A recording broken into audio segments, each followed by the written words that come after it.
Welcome once again to the Big Barton Film Show on Barton FM, online and on digital, with me, Sudip Bhaduri, your movie host. I've noticed that drive-in cinemas are now starting to pick up around the UK. There is one in my town of Cleethorpes, not far from me. May well venture there and see what goes. This could be a trend in the near future, because I understand there's another delay for No Time to Die, the 007 movie, Mulan, and the Christopher Nolan film Tenet, all back on pause. So watch this space. So as a result of the cinema lockdowns, which are still ongoing, I've been reviewing a golden movie year. This year is 2010, only 10 years ago. Should be very fresh in your minds. In the news, I remember this: the UK was in the longest cold snap, shall I say, for 30 years. At the start of the year, transport, power and schools all affected. The famous fashion designer Alexander McQueen was found dead in his home tragically. And that volcanic eruption in Iceland, that ash which dominated the skies and the news in the spring, cancelling many flights to and from the UK. There was a major explosion on the Deepwater Horizon platform in the Gulf of Mexico, which killed 11, which is one of the worst spills of oil in the history. A PR disaster for BP, and this became the topic of a major Hollywood movie directed by Peter Berg, starring Mark Wahlberg and John Malkovich, called Deepwater Horizon. At the general election in the spring, David Cameron won. There was a Tory Lib Dem coalition, which was a surprise, and Nick Clegg was Cameron's deputy. What's become of him? And another failure, an abject one for England in the FIFA World Cup in South Africa. A big error to appoint Italian Fabio Capello, whose English was pidgin, and by the time he began to grasp the language, it was too little too late, with his military-like training and isolation of the players. One of the worst showings of any World Cup for England. Another major news headline was the dramatic rescue of 33 Chilean miners trapped underground for weeks.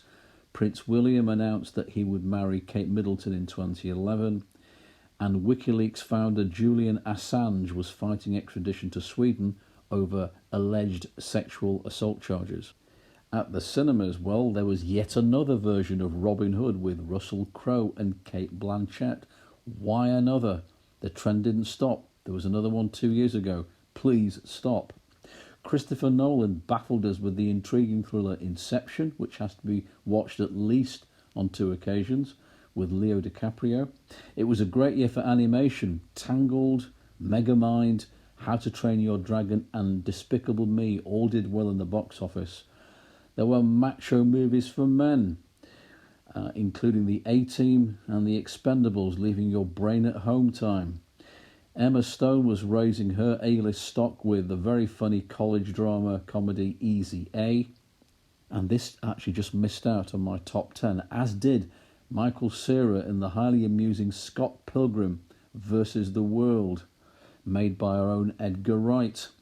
There was a remake of True Grit with Jeff Bridges and Matt Damon, and the very scary Insidious. So my top 3 movies for 2010. Number 3, The Town. Superb thriller, written, directed and starring Ben Affleck, co-starring Rebecca Hall, John Hamm and Jeremy Renner, about bank thieves. One with a conscience and one who is ruthless. The nice guy has feelings for a bank teller from a former heist, but this is not met with approval, and the FBI is on a manhunt. Set on location in the fabulous city of Boston, a pulsating, tense thriller, a superb cast which keeps you glued, and there's genuine chemistry between Hall and Affleck. I was actually spellbound by the performance of Jeremy Renner, who turned out to be Hawkeye in the Avengers Assemble the following year, which proved his versatility.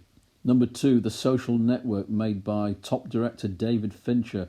Brilliant drama about the early life of Facebook founder Mark Zuckerberg when he was a student at Harvard, and how he was accused of stealing the idea of the famous social media website from twin brothers. starring Jesse Eisenberg, Justin Timberlake, Rooney Mara and Andrew Garfield. Excellent cast. It won 3 Oscars, including Best Screenplay, a really engaging, fascinating character study, and Zuckerberg portrayed as a socially maladjusted reject out for revenge later, a worthy film of the year in any year. But my top film of 2010 has to be The King's Speech, one of the best British movies, in my opinion, for some time.